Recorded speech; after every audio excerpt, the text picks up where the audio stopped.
Magandang araw sa iyo, Eduardo.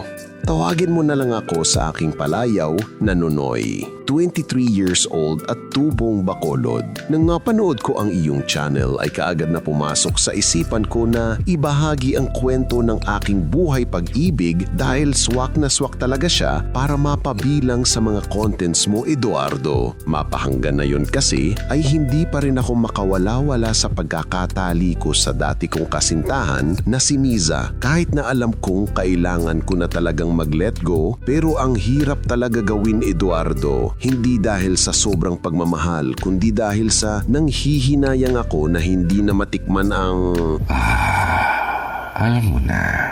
Inaamin ko naman na may pagtingin pa rin naman ako sa kanya, pero talagang hindi pwedeng maging kami dahil, kumbaga, ang nagawa niya ay hindi kayang lunukin ng lalaking naghahangad na magkaroon ng mapangasawang mapagmahal, maalaga at higit sa lahat tapat. Yung tipong hindi ka lalagyan ng ipot sa ulo, Eduardo. Nagsimula ang aming relasyon ni Miza noong 18 pa lang kami. Marami ang nagsasabi na maswerte ako sa kanya dahil maliban sa matangkad siya, maganda, makinis, ay nakakagigil pa ang kanyang katawan. Inaamin ko na hindi ako kagwapuhan, Eduardo. Hindi rin ako katangkaran.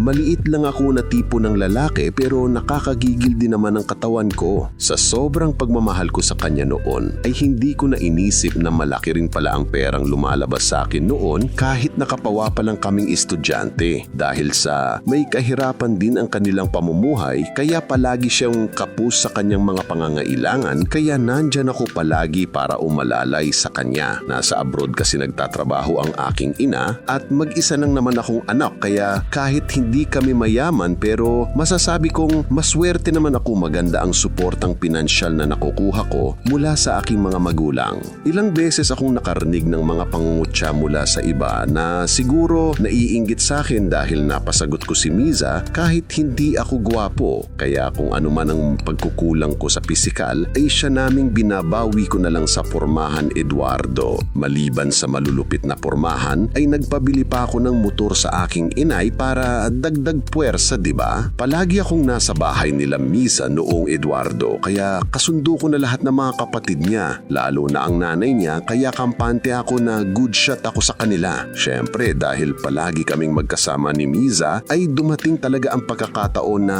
inaabot na rin naming ang Alam mo na.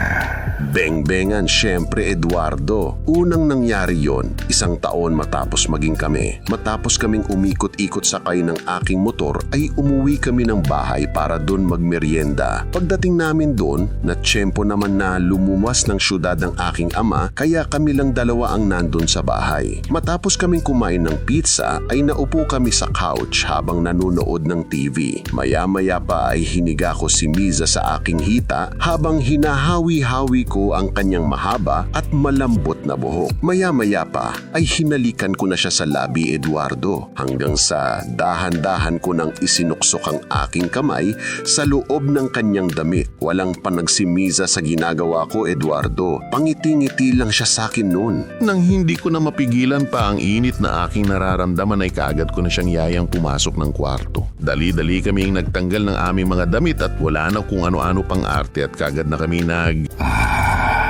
Alam mo na.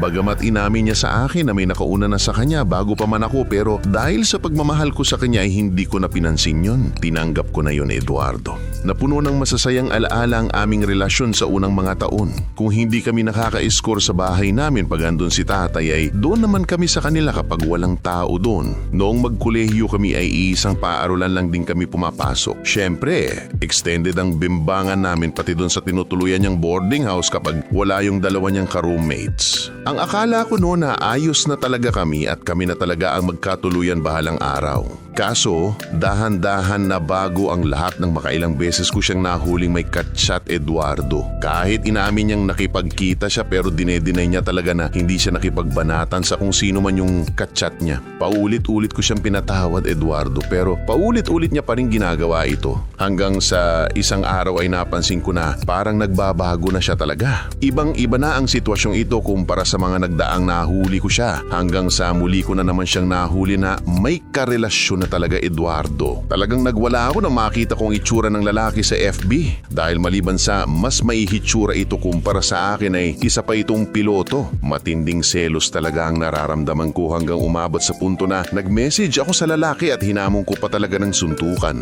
Nag-wild talaga ako, Eduardo, dahil sa sobrang selos. Sa puntong yun ay nagkaroon na kami ng matinding away ni Miza at nauni nga sa hiwalayan. Kahit hindi man niya inamin sa akin na nagpabembang siya doon, pero alam ko na makailang beses na rin siyang nasibak noon, Eduardo, dahil makailang beses na silang lumalabas at gabi na ako makabalik. Ilang buwan kaming hindi nagkita matapos kaming maghiwalay. Grabe ang selos ko nun kahit nawala na kami. Lalo na kapag ako lang mag-isa sa gabi dahil nakikita ko sa FB niya na kung saan-saan sila pumupunta. At alam ko na sa bawat lugar na pinupuntahan nila ay siguradong si Baka na naman yun. Pero hanggang sa isang araw ay sinubukan kong i-message siya. Nag-reply naman siya at sa madaling salita muli kaming nagkita. Sinabi niya sa akin na ayos lang na magsama kami minsan pero wag na kaming mag-usap tungkol sa relasyon niya sa piloto na yun. Hindi naman kami nagkabalikan pero kagaya ng dati ay nagsimula na naman kaming gumagala sakay ng aking motor. Hanggang sa nagbimbangan na naman kami sa bahay namin ng makailang beses pero wala na kaming relasyon yan, Eduardo. Sa madaling salita, hindi alam ng piloto na sinisiba ko si Maisa ulit. Ang buong akala ng lalaki na tapos na kami at siya na lang ang karelasyon nito. Pero lingid sa kanyang kaalaman na paulit-ulit pa rin kaming nagtitikiman ni Maisa. Kahit nga noong Holy Week ay hindi pa namin pinalampas nang pumunta kami doon sa nakuhang bahay ng kanyang ate para kumuha ng malaking lutuan. Wala pa kasing nakatira doon. Kitang-kita ko na ang ngiting tagumpay sa mukha ni Miza kahit na hindi pa man kami nag-uumpisa. Talagang mahilig nga siya, Eduardo. Tahimik lang at akala mo pa demure pero gusto pa lang palaging nakakaramdam ng kakaibang sarap. Every 9 months ang uwi ng lalaki dito sa Pinas. Kaya kapag andito ang lalaki ay wala munang kaming bakbakan ni Miza, Eduardo.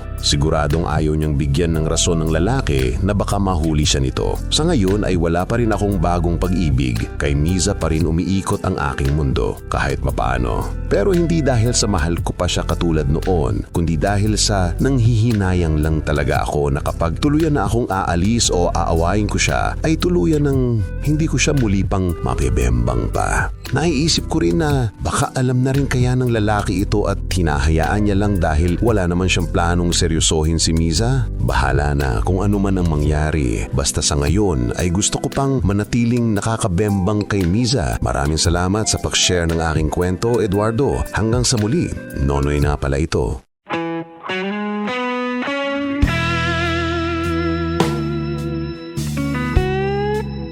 Hanggang sa susunod nating kwentuhan dito sa Mga Kwento ni Eduardo. Ito ang channel na sumasalamin ng mga di mo malilimutang eksperyensya kung saan ang lahat ng kwento ay 100% totoo.